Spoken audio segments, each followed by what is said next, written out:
بسم الله الرحمن الرحيم. قال النبي صلى الله عليه وسلم: من شهد الجنازة حتى يصلى عليه فله قيراط، ومن شهد حتى يدفن كان له قيراطان. قيل: ما القيراطان؟ قال: مثل الجبلين العظيمين. صدق اللہ العظیم. دوستو، آج ہم جنازہ اٹھانے کے مسائل اور جنازے کے پیچھے چلنے کی فضیلت بیان کریں گے. اسی طرح اور چند مسائل کا ذکر کریں گے. اسلام کی ایک اہم تعلیم یہ بھی ہے کہ جنازے کے ساتھ چل کر قبرستان تک جایا جائے. حضرت برا بن عازب رضی اللہ تعالیٰ عنہ فرماتے ہیں کہ پیغمبر اسلام صلی اللہ علیہ وسلم نے ہمیں 7 باتوں کا حکم دیا، جن میں سے ایک جنازے کے پیچھے چلنے کا بھی حکم تھا. اور حضرت ابو ہریرہ رضی اللہ تعالی عنہ کی مشہور روایت ہے بخاری شریف کے اندر کہ نبی پاک صلی اللہ علیہ وسلم نے فرمایا: جو شخص جنازے میں حاضر ہو یہاں تک کہ اس کی نماز پڑھی جائے تو اس سے 1 قیراط اجر ملتا ہے، اور جو دفن تک شریک ہو تو اس کے لیے 2 اجر قیراط مقرر ہے. تو آپ علیہ السلام سے پوچھا گیا کہ 2 قیراط کتنے بڑے ہیں؟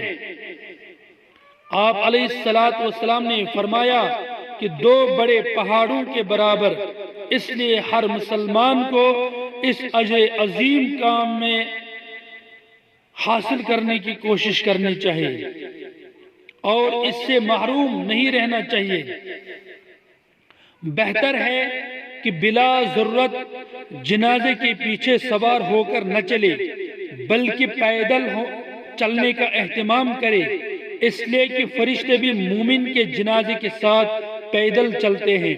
حضرت ثوبان رضی اللہ تعالیٰ عنہ فرماتے ہیں کہ ہم لوگ ایک جنازے کے ساتھ نبی پاک صلی اللہ علیہ وسلم کے ساتھ نکلے تو آپ نے کچھ لوگوں کو سواری پر دیکھا تو آپ علیہ السلام نے فرمایا: کیا تمہیں شرم نہیں آتی کہ اللہ کے فرشتے تو پیدل چلتے ہیں اور تم سواریوں پر چڑھے بیٹھے ہو؟ اس حدیث سے معلوم ہوا کہ بلا ضرورت جنازے کے ساتھ سوار ہو کر جانا پسندیدہ نہیں ہے. تاہم اگر ضرورت ہو، مثلا قبرستان بہت دور ہو یا جانے والا کمزور ہو یا بیمار ہو، تو سواری پر جانے میں کوئی حرج نہیں ہے. شریعت کا یہ بھی حکم ہے کہ قبرستان کی طرف جنازہ جلدی لے کر جایا جائے.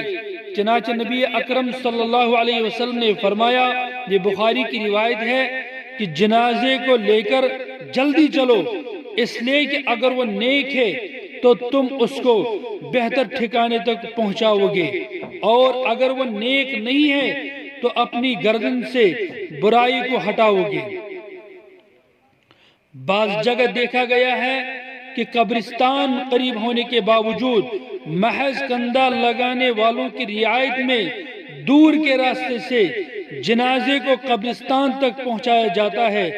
مذکورہ حدیث کی روشنی میں یہ طریقہ صحیح نہیں ہے، بلکہ حکم یہ ہے کہ نماز جنازہ ہونے کے بعد بلا تاخیر جلد از جلد میت کو قبر میں پہنچا دینا چاہیے اور بلا خاص عذر کے ہرگز تاخیر نہیں کرنی چاہیے.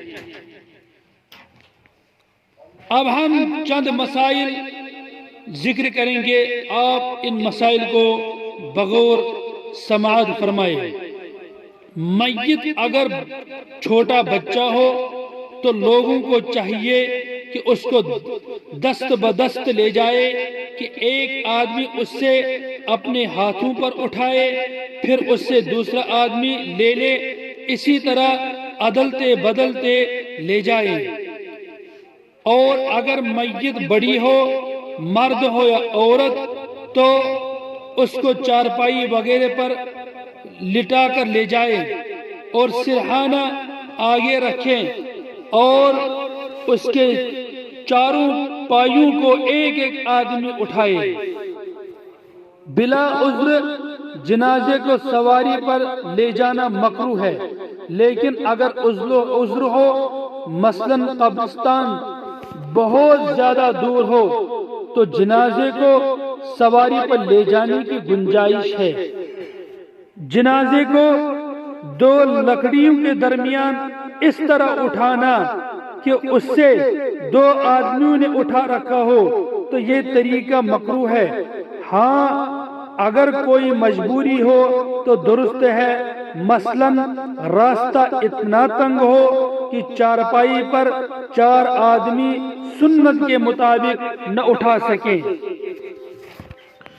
جنازے کو تیز قدم لے جانا مسنون ہے، مگر اتنا تیز نہیں کہ میت حرکت میں آ جائے۔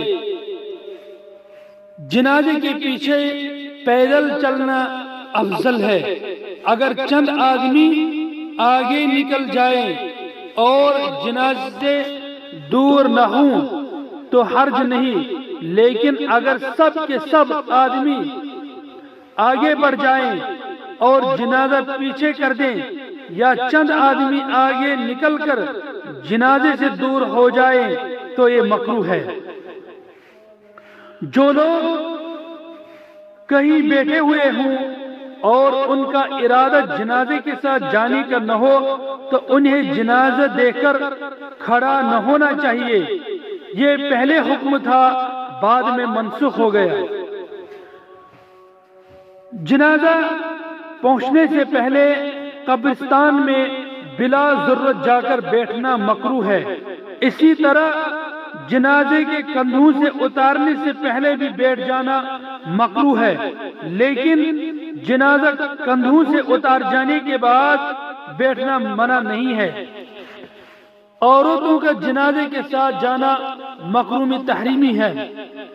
جنازے کو اٹھانے کا مسنون طریقہ یہ ہے کہ پہلے میت کی داہنی طرف کا اگلا پایا اپنے داہنے کندھے پر رکھ کر کم از کم 10 قدم چلے، پھر پچھلا پایا اپنے داہنے کندھے پر رکھ کر 10 قدم چلے، پھر بایاں طرف کا اگلا پایا اپنے بائیں کندھے پر رکھ کر 10 قدم چلے، اور پھر پچھلا پایا بائیں کندھے پر رکھ کر 10 قدم چلے۔